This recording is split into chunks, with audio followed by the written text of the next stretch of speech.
오늘 시간에는 가장 좋은 날은 아직 오지 않았습니다 라는 제목으로 하나님 말씀 증거하도록 하겠습니다. 여러분들께서는 인생을 사시면서 생각을 해보면 언제가 여러분들의 인생 중에서 가장 좋았던 때라고 생각이 드십니까?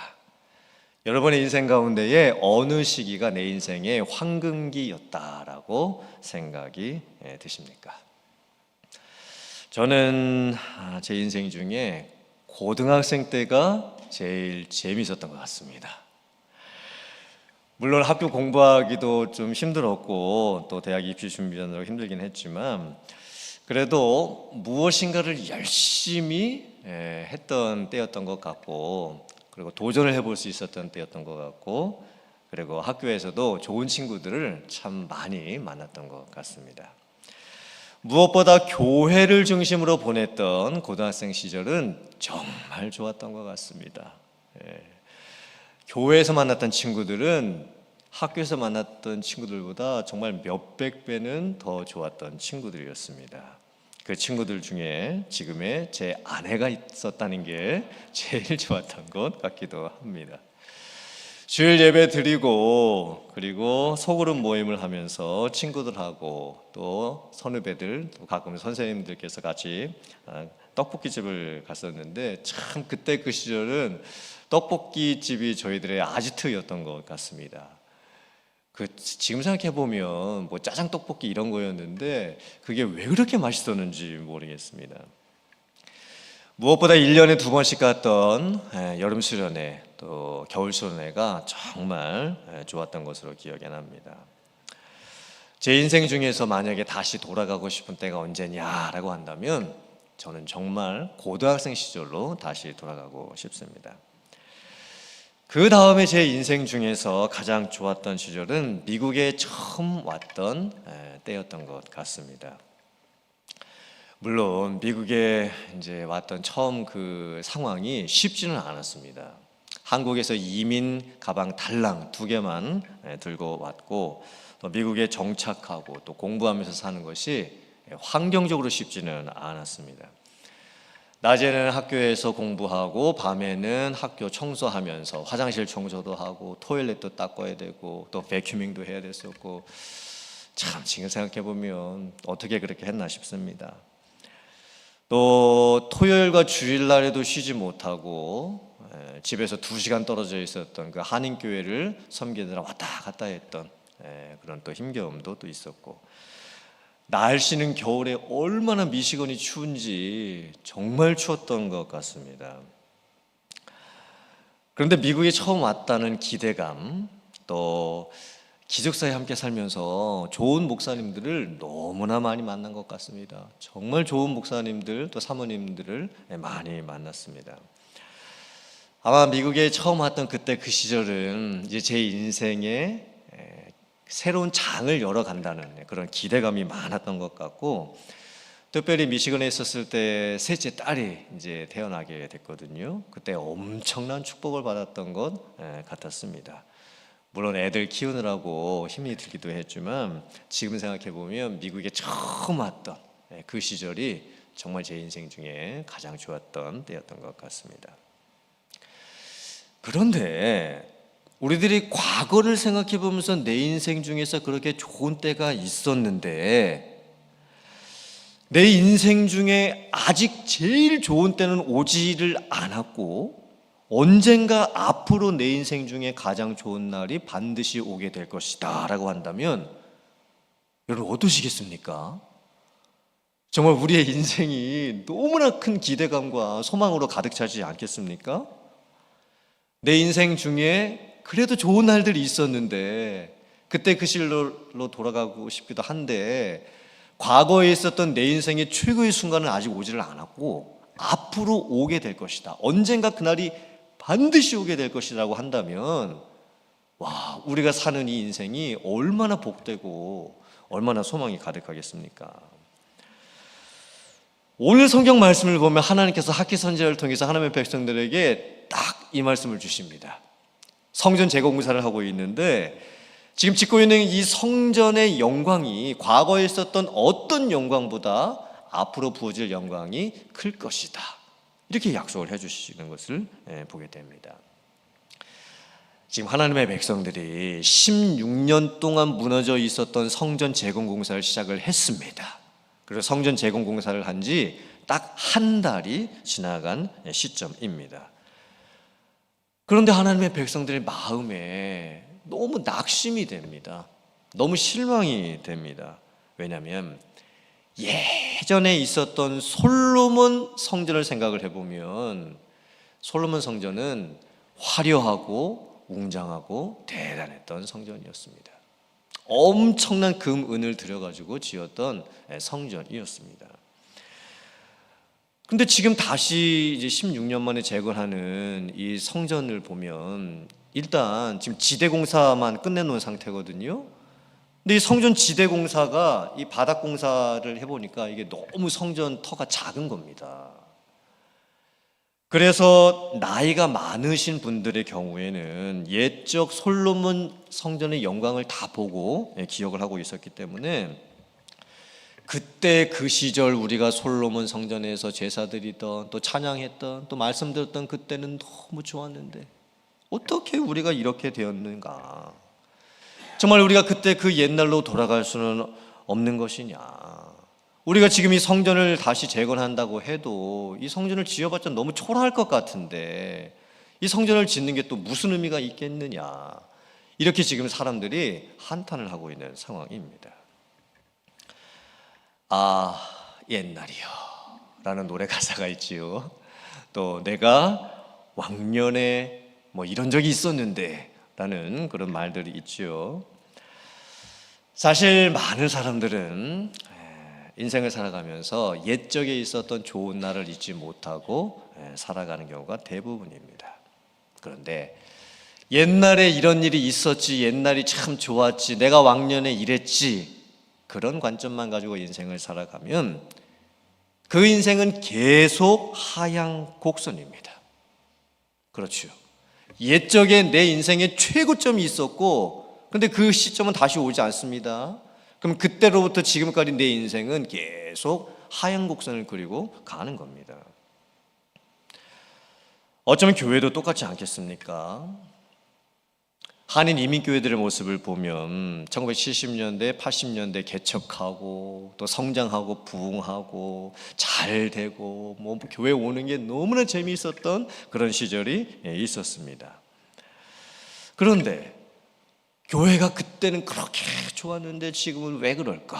이렇게만 생각을 하고 있다면 역시나 우리는 항상 옛날보다 안 좋은 교회를 지금 다니고 있는 것뿐입니다. 사실 오늘날 한인 이민교회에 있는 그 문제들은 어쩌면 옛날에도 다 있었던 문제들입니다. 그런데 옛날에는 어땠냐면 교회에 어떤 문제가 생기면 그 문제를 다른 곳에 있는 사람들과 다른 곳에 있었던 뭐 재정과 다른 곳에 있었던 여유를 가지고 다 메꿀 수가 있었습니다. 그렇게 메꾸면서 또 문제를 해결하면서 지금까지 교회가 왔죠. 근데 지금은 우리가 힘든 게 무엇이냐면 여기에 생긴 문제들을 다른 곳에 있는 사람을 빼올 수 있는 또 재정을 빼올 수 있는 어떤 그런 능력이 예전에 비해서 많이 부족해졌다라는 겁니다. 근데 지금 교회들이 겪고 있는 문제는 사실 예전에도 다 있었던 겁니다. 자꾸 우리들이 생각하기를 교회가 옛날이요 그때가 좋았었는데 라고만 생각하고 있으면 우리는 계속 하향세를 겪고 있는 교회를 다니고 있는 것 뿐입니다. 계속 나빠지고 있는 교회만을 다니고 있는 것 뿐이라는 겁니다. 학개 선지자가 하나님의 말씀을 선포합니다. 너희 중에서 이 성전의 예전 영광을 본 자가 누구냐? 지금 너희들이 짓고 있는 성전의 모습이 초라한 것 같아 보이지 않느냐? 그런데 이전의 과거의 영광보다 나중의 영광이 크게 될 것이다.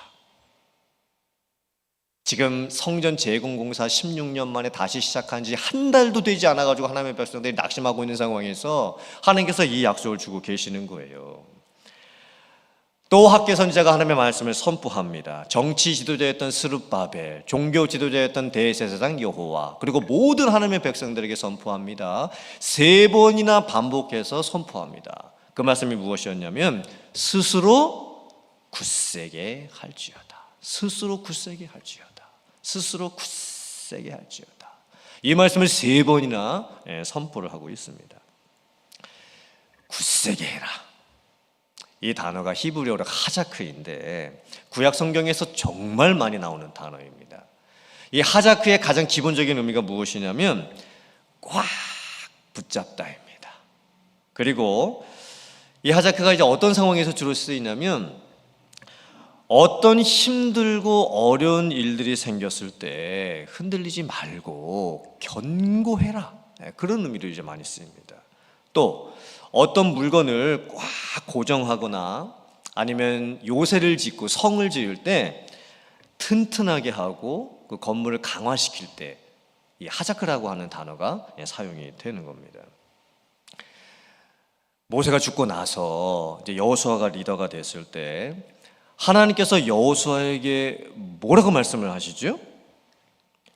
강하고 담대해라라고 말씀하셨지요. 근데 한글로 번역되니 강해라라고 하는 단어가 똑같이 하자크입니다. 그러니까 강해라, 굳세라 다 똑같은 하자크라는 단어인 거예요. 또 다윗 왕이 아들 솔로몬 왕에게 성전 건축을 부탁을 하면서 아들아 강해져야 된다. 강한 마음을 먹고 하나님의 성전을 건축해라 라고 했을 때 그 강해라 라고 하는 단어도 하자크입니다. 시편에서 이제 성도들이 하나님을 바라볼 때 이제 강하게 하나님을 바라보라 라고 할 때도 하자크입니다. 또 이사야서 안에서도 하나님께서 우리들을 붙들어 주신다, 이제 강하게 붙드신다라고 했을 때 그 강하다는 의미도 하자크입니다. 그러므로 구약 성경에 하자크라고 하는 단어가 상당히 많이 쓰였습니다. 그 의미는 꽉 붙잡아라, 흔들리지 말아라, 견고해라, 하나님을 바라볼 때도 강하게 바라보고 또 하나님께서 우리들을 붙들어 주실 때도 강하게 붙들어 주시는 것을 잊지 말아라. 이런 의미로 하자크가 쓰였던 거예요. 지금 학개 선지자가 하나님의 말씀을 선포할 때 딱 그런 의미로 선포했습니다. 사람을 보고 환경을 보면 낙심할 수밖에 없는 상황입니다. 옛날을 생각을 해보면 지금의 모습이 너무 초라하게만 느껴집니다. 그때 하나님께서 주시는 말씀이 하자크인 거예요. 굳세게 해라, 흔들리지 말아라, 담대해져라, 강해져라, 이렇게 지금 말씀하고 계시는 거예요. 그렇다면 어떻게 강해질 수 있을까요? 하나님께서 강해져라 라고 말씀을 하시면서 이게 뭐 마음만 뭐 먹는다고 강해질 수 있는 건 아니겠습니까? 어떻게 해야 강해질 수가 있는 걸까요? 하나님께서 이렇게 말씀을 해주십니다.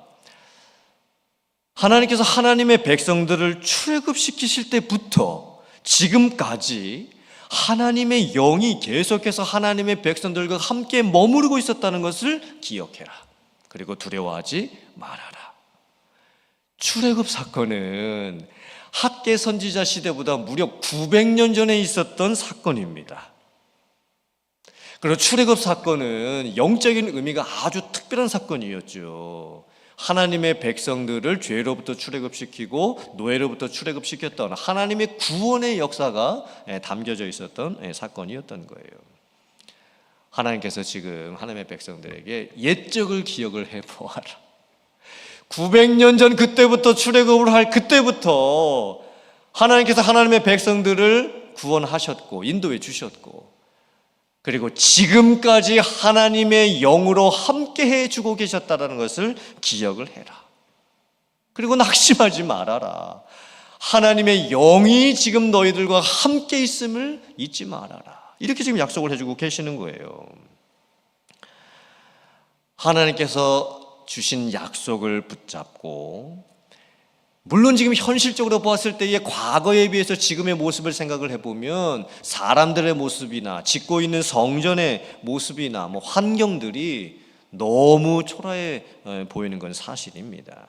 그런데 그 환경을 보지 말고 하나님께서 옛적부터 지금까지 어떻게 구원의 역사를 이루어 가시고 또 하나님의 백성들과 어떻게 함께 해 주셨으며 또 하나님께서 하나님의 영으로 언제나 하나님의 백성들과 동행해 주셨음을 잊지 말라는 거예요. 기억을 하라는 거예요. 그리고 굳세게 하라고 지금 말씀을 해주고 계십니다. 하나님께서 또 말씀을 하십니다. 조금 있으면 하나님께서 하늘과 땅과 바다와 육지를 진동시키실 것이고 모든 나라를 진동시키실 것이다. 그리고 이 성전에 하나님의 영을 충만하게 해주실 것이다. 은도 내 것이고 금도 내 것이니라. 만군의 여호와의 말이니라. 지금 하나님의 백성들의 문제가 뭐였을까요? 자꾸 비교를 하는데 눈에 보이는 것만 가지고서 비교를 하는 게 문제였던 겁니다. 예전에는 솔로몬 성전을 지었을 때 금도 있었고 은도 있었는데 지금은 이 성전 재건 공사를 하면서 금도 하나도 없고 은도 하나도 없는 그런 눈에 보이는 것들만 가지고 비교를 하고 있었던 거예요. 옛날에는 나한테 이런 게 있었는데 이제 왜 그런 것들이 다 없어져 버렸을까? 어쩌면 우리가 교회를 다니면서도 그런 마음이 들 수 있겠죠. 교회도 옛날에는 교회에 이런 게 있었는데 왜 지금은 우리 교회에 이런 게 없을까? 지금 하나님의 백성들의 이 상태가 자기 인생을 보고 또 그때 다시시고 있었던 성전의 모습을 보고 또 살아가는 삶의 환경을 봤을 때 자꾸 눈에 보이는 것만 가지고 비교하고 평가하는 겁니다. 옛날에는 내 인생이 이랬었는데 지금은 내 인생이 왜 이렇게 되었을까? 옛날엔 그래도 우리 집안이 이랬었는데 왜 지금은 우리 집안이 이렇게 되었을까? 옛날에는 우리 교회가 이랬는데 지금은 우리 교회가 왜 이렇게 되었을까? 눈에 보이는 것만 가지고 지금 평가를 하고 있습니다. 그때 하나님께서 말씀을 하시는 거예요. 금은 누구의 것이며 은은 누구의 것이냐? 하나님의 것이 아니냐? 지금 하나님께서 하나님의 백성들이 짓고 있는 그 성전에만 영광을 나타내 주시고 은혜를 베풀어 주실 것뿐만이 아니라 하나님께서 하늘을 진동시키시고 땅을 진동시키시고 바다를 진동시키시고 또 육지를 진동시키겠다고 약속을 해주고 계시는 거예요. 모든 나라를 진동시키실 것이라고 지금 말씀을 해주고 계십니다. 즉 하나님의 관심은 성전 그 자체에만 있는 것이 아니었습니다. 하나님의 관심은 하나님의 백성들이 손으로 짓는 건물로 이루어질 그 성전에만 관심이 있으셨던 게 아니셨던 거예요. 왜냐하면 사람들이 아무리 금과 은으로 솔로몬 성전과 같은 것을 짓는다 해도 하나님이 거기에 함께 하시지 않으시면 사람이 지어놓은 아무리 큰 건물은 소용이 없습니다. 반대로 사람이 짓는 그 성전의 모습이 작고 보잘것이 없어 보여도 하나님께서 그 성전의 영광을 보여주시겠다라고 한다면 예전에 있었던 성전보다 더 영광이 크게 임할 성전이 되겠다고 하나님께서 해주신다라고 한다면 그 성전은 하나님께서 사용하시는 귀한 성전이 되는 줄 믿습니다. 그러면 사랑하는 성도님들, 우리들이 개인적으로나 또 교회적으로나 뭐 가정적으로나 이 세상을 살아가면서 내가 아무리 큰 것을 대단한 것을 가지고 있다고 해도 거기에 하나님의 은혜의 부으심이 없으면 아무 소용이 없는 겁니다. 그런데 내가 아무리 작은 것을 가지고 있다고 해도 내가 내 눈으로 봤을 때는 참 이게 보잘것없어 보이고 초라해 보인다고 해도 거기에 하나님의 은혜의 부으심이 있다라고만 한다면 그 삶은, 가정은, 교회는 차고 넘치게 되는 줄 믿습니다. 우리 인생 가운데 가장 좋은 날은 아직 오지 않았습니다. 이게 얼마나 귀한 은혜의 말씀입니까? 그래도 내 인생을 지금까지 40년, 50년, 60년, 70년, 80년, 90년을 살면서 좋은 날이 있었는데 참 좋았던 시절이었다 생각했다는 그날이 있었는데 그날보다 더 좋은 날이 앞으로 온다는 거예요. 하나님께서 지금 그렇게 약속을 우리에게 해주고 계십니다. 만약에 그렇다고 한다면 정말 우리의 남아있는 날이 복된 날들 아니겠습니까? 소망의 날들 아니겠습니까? 정말 살아볼 인생 아니겠습니까? 기대할 수 있는 인생 아니겠습니까? 이 약속이 여러분들의 인생 가운데 언젠가 반드시 이루어지게 되기를 주님의 이름으로 축복합니다. 우리 교회에도 그런 날이 분명히 오게 될 줄 믿습니다. 이 세상에도 그날은 반드시 오게 될 것입니다. 주님 다시 오시는 그 재림의 날, 그날이 아마 최고의 영광스러운 날이 될 수 있겠지요. 그러므로 여러분들께서 오늘 말씀을 잘 새기시고 여러분의 삶의 영역과 또 우리 교회 위에 하나님이 부어주시는 넘치는 은혜와 충만한 영광이 가득한 여러분의 개인의 삶과 또 우리가 다니고 섬기는 교회가 될 수 있기를 주님의 이름으로 축원합니다. 아멘.